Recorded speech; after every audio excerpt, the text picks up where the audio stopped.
Hai Historizen, selamat datang di channel Pak Dosen Sejarah.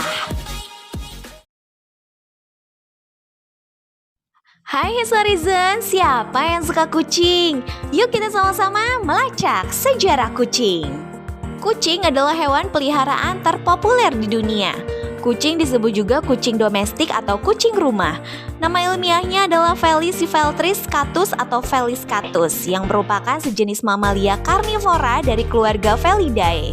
Kata kucing biasanya merujuk kepada kucing yang telah dijinakkan, tetapi bisa juga merujuk kepada kucing besar seperti singa dan harimau. Semua spesies kucing yang hidup memiliki nenek moyang yang sama, yaitu Proailurus dan Saedelurus. Keduanya merupakan generasi leluhur semua kucing. Sebuah spesies kucing yang sudah punah sekitar 10-15 juta tahun yang lalu. Meski Proailurus dianggap sebagai genus felid pertama, hal ini masih diperdebatkan apakah Saedelurus berevolusi dari Proailurus atau berevolusi secara independen. Berdasarkan struktur gigi dan tulang yang ditemukan sebagaimana yang diteliti oleh Joseph M. Robles dalam jurnal Comtes Rendus Palevol tahun 2013. Teori yang berkembang saat ini adalah bahwa Saedelurus kemungkinan berevolusi dari salah satu spesies Proailurus. Proailurus ditemukan sebagian besar di Eropa dengan spesimen terpusat di Asia dan Amerika Utara. Sedangkan Saedelurus menunjukkan distribusi yang jauh lebih luas. Jumlah fosil terbesar telah ditemukan di Amerika Utara, tetapi contoh juga datang dari seluruh Eropa, di Asia Tengah, Timur, dan bahkan dari Afrika. Felinae adalah subfamili dari keluarga Felidae yang mencakup genus dan spesies. Sebagian besar adalah kucing berukuran kecil hingga sedang, meskipun kelompok ini mencangkup beberapa hewan yang lebih besar seperti cougar dan cheetah. Catatan paling awal dari Felinae dianggap berasal dari Felis Attica dari Miosen akhir 9 juta tahun yang lalu di Eurasia Barat. Sedangkan kucing berukuran kecil disebut Velociraptor yang memiliki 5 jenis subspesies. Berdasarkan riset, Velociraptor libica adalah nenek moyang langsung dari semua kucing rumahan. Mayoritas berpola makarel tabby sebagaimana tampak pada karya seni klasik di era Mesir kuno. Pada peradaban Mesir kuno, kucing mendapatkan tempat yang sangat istimewa. Misalnya adalah keberadaan dewa Mafdet, Bastet, dan Sekhmet. Mafdet adalah dewa berkepala kucing pertama yang diketahui di Mesir kuno pada 2920 sampai 2770 sebelum Masehi. Ia dianggap sebagai pelindung kamar Firaun dari ular, kalajengking, dan kejahatan. Dia sering juga digambarkan dengan kepala macan tutul atau Panthera pardus. Bastet adalah dewa yang menyerupai setengah kucing dan setengah wanita, dikenal sebagai penjaga rumah, penjaga melawan kejahatan hingga penyakit.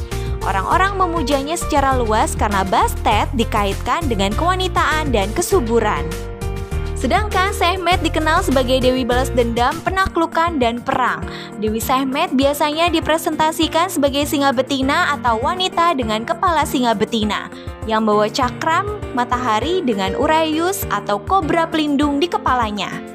Dia mewakili energi destruktif matahari yang menyatukan kekuatan menguntungkan bintang ini dengan kualitas negatifnya. Orang Mesir kuno terkenal karena kesukaan mereka pada semua hal yang berbau kucing. Sangat banyak artefak bertema kucing, dari patung yang lebih besar dari kehidupan hingga perhiasan rumit yang telah tertahan selama ribuan tahun sejak Firaun memerintah Sungai Nil. Orang Mesir kuno membuat mumi kucing yang tak terhitung jumlahnya dan bahkan menciptakan kuburan hewan peliharaan pertama yang diketahui di dunia. Sebuah kuburan berusia hampir 2000 tahun di mana sebagian besar menampung kucing yang mengenakan kerah besi dan manik-manik yang luar biasa. Disebutkan bahwa seseorang dapat dihukum mati apabila sengaja atau tidak sengaja membunuh seekor kucing. Dengan kata lain, kucing adalah hewan yang sakral. Meski demikian, terdapat juga teori yang justru bertentangan di mana disebutkan bahwa kucing sengaja dikembangbiakan namun kemudian sengaja dibunuh dan dimumikan pada usia kurang dari 5 bulan agar jenazah manusia dapat dikuburkan bersama kucing pada sekitar 700 hingga 300 sebelum Masehi. Selain itu, Mary Ann Pauls Wagner, profesor arkeologi Mesir di Universitas Toronto, memandang hal ini bertujuan untuk persembahan bagi dewa-dewa Mesir. Lalu, sejak kapan kucing hidup berdampingan dengan manusia? Kucing diperkirakan pertama kali dipelihara di Mesir sekitar 10.000 tahun yang lalu. Ketika masyarakat Mesir kuno yang berprofesi sebagai petani menghadapi masalah untuk menjauhkan hama seperti tikus, ular, atau hewan pengerat lainnya.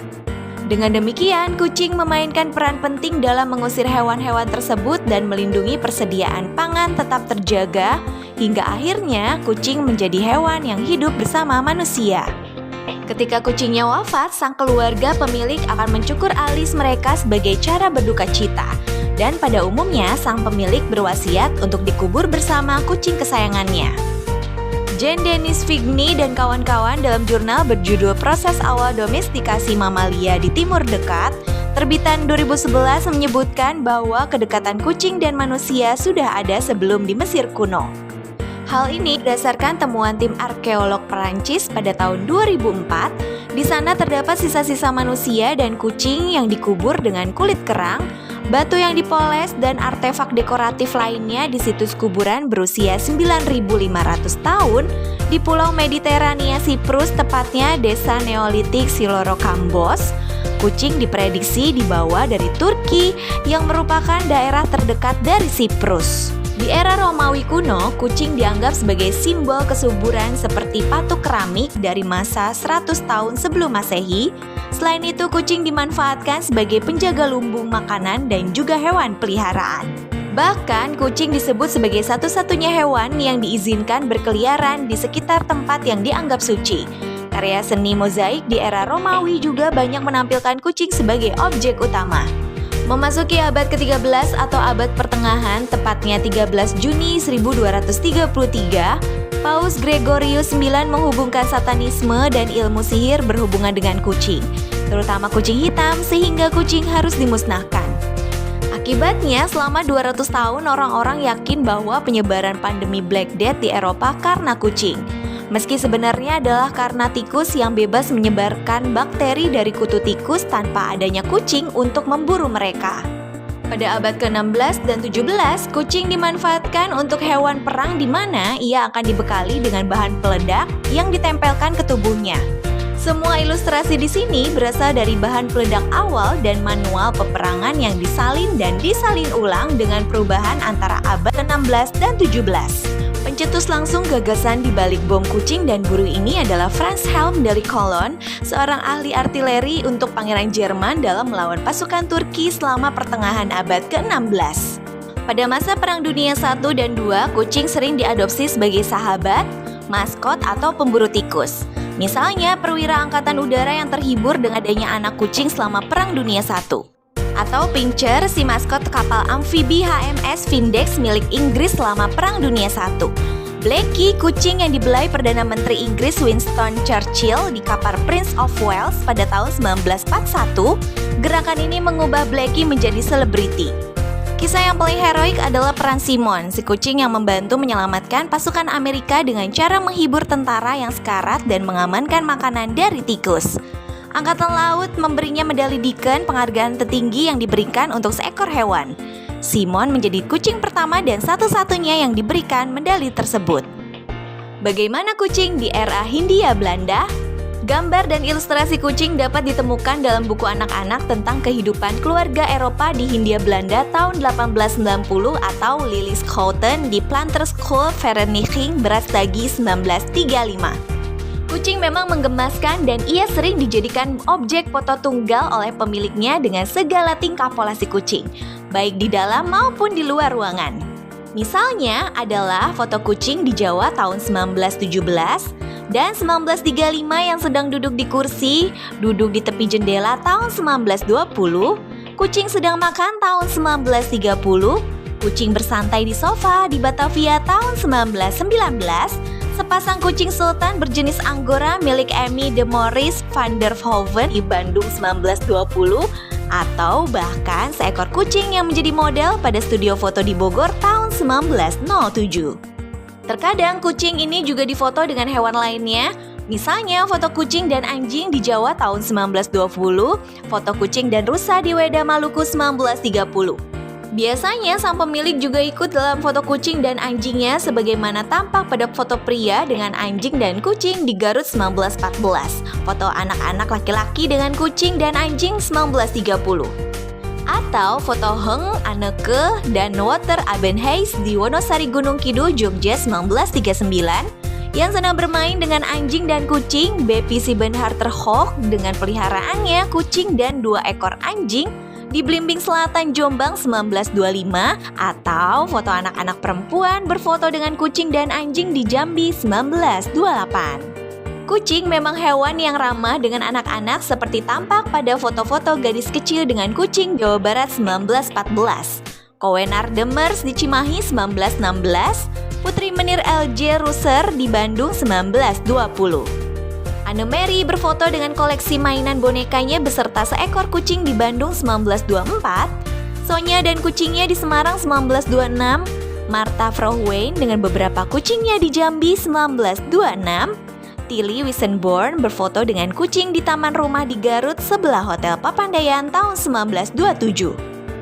Orang dewasa juga senang berfoto dengan kucing sayangannya. Misalnya keluarga Sibenhar di kawasan pabrik gula Blimbing, Jombang tahun 1925, atau Jehel, insinyur yang bekerja di perusahaan minyak di Palembang tahun 1933, lalu seorang wanita Indo di Jalan Bawean, Surabaya tahun 1929. Tak lupa, kucing juga diikutkan dalam momen pertemuan keluarga. Misalnya adalah foto keluarga Indo-Eropa menggendong kucing dengan para bedinde atau pembantu di galeri rumah tahun 1900. Asisten residen G.J. Terporten yang sedang men-setting posisi kucingnya tahun 1925. Kemudian foto keluarga Martha pada acara minum teh bersama di Jambi tahun 1928. Madame R. Bielefeld dengan anaknya Kusye di Magetan, Sarangan, dan dengan 2 anaknya sedang menggendong boneka dan kucing di tahun 1930. Lalu 3 wanita Eropa bersaudara berfoto dengan 2 kucing di Bandung 1936. Momen kebersamaan ini juga diabadikan dalam studio tertutup seperti Louis Herman dengan kucing sebagai model di studio foto Bogor tahun 1910. Atau Charlotte Katrina yang duduk memangku seekor kucing diapit oleh Charles dan Leonard Olke van der Plas di studio foto di Bogor tahun 1914. Kucing kesayangan juga kerap diberi nama oleh pemiliknya. Misalnya adalah Pami dan Pini milik Nyonya A.B.E. Hulshoff Paul Bos di Lawang Utara, Malang 1912. Patty atau Miss Klein di Batavia tahun 1919, Nyonya Kobi dengan kucingnya yang bernama Suzuki di Yogyakarta 1935, Rashid dengan kucingnya bernama Pete di Babo Manokwari, Papua Barat tahun 1938. Dalam konteks tokoh nasional, kucing juga dekat dengan tokoh Soekarno dan Bung Hatta. Menurut Jaibara, pengawas Soekarno ketika di ND Flores, Bung Karno dikabarkan memiliki 35 ekor kucing yang setia menemaninya. Beberapa di antaranya diberi nama Willem, Joko, Tuti, Api, dan lain-lain. Begitu juga dengan Bung Hatta ketika di pengasingannya di Banda Neira, Maluku Tengah, ia dikabarkan memelihara kucing dan di antaranya diberi nama tokoh diktator yang dibencinya seperti Hitler, Tito, Franco, Turki, dan lain-lain. Popularitas kucing semakin meroket berkat adanya internet karena raut wajah ataupun perilakunya yang menggemaskan.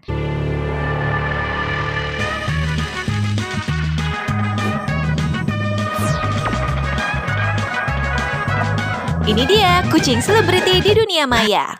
Misalnya adalah Grumpy Cat, kucing si muka masam, Lil Bob, kucing lucu, Snoopy, kucing berwajah bulat, Maru yang terobsesi dengan kardus bekas, Kolonel Miau, kucing berwajah seram, Garfi, kucing pemarah, Venus, kucing 2 warna, Sam, kucing bermata bulat, Hamilton, kucing berkumis. Jenis kucing yang favorit dipelihara di Indonesia adalah jenis Angora, Persia, Siam, Sphinx, British Shorthair, hingga kucing kampung. Terkadang orang bersedia mengeluarkan uang banyak demi kucing eksotis yang diminatinya. Misalnya kucing termahal di dunia jenis Ashera, yaitu kucing hasil gabungan gen dari kucing rumahan dan kucing macan tutul Asia, serta ras keturunan Afrika. Kucing ini dijual seharga 1,8 miliar rupiah atau 125.000 US dollar. Di Indonesia terdapat mitos yang berhubungan dengan kucing. Pertama, menabrak kucing bisa membawa petaka jika tidak dikubur. Sebaliknya, petaka dapat dihindari jika penabrak kucing langsung mengubur jasad kucing dengan layak. Meski mitos ini belum dibuktikan secara ilmiah, namun membuat pengendara lebih berhati-hati dan melatih tanggung jawab bila tidak sengaja menabrak kucing. Kedua, kucing hitam dianggap dapat membawa keburukan sehingga banyak orang enggan memeliharanya. Akibatnya, banyak kucing hitam menjadi terlantar dan cenderung dijauhi manusia. Terlebih lagi, adanya mitos bahwa kucing dapat membangkitkan jenazah apabila dilompati oleh kucing. Ketiga, kucing memiliki 9 nyawa. Banyak orang berpikir kucing mampu selamat meski jatuh dari ketinggian. Berkat refleks cepat dan insting tingginya, seekor kucing mampu menyelamatkan diri dari bahaya.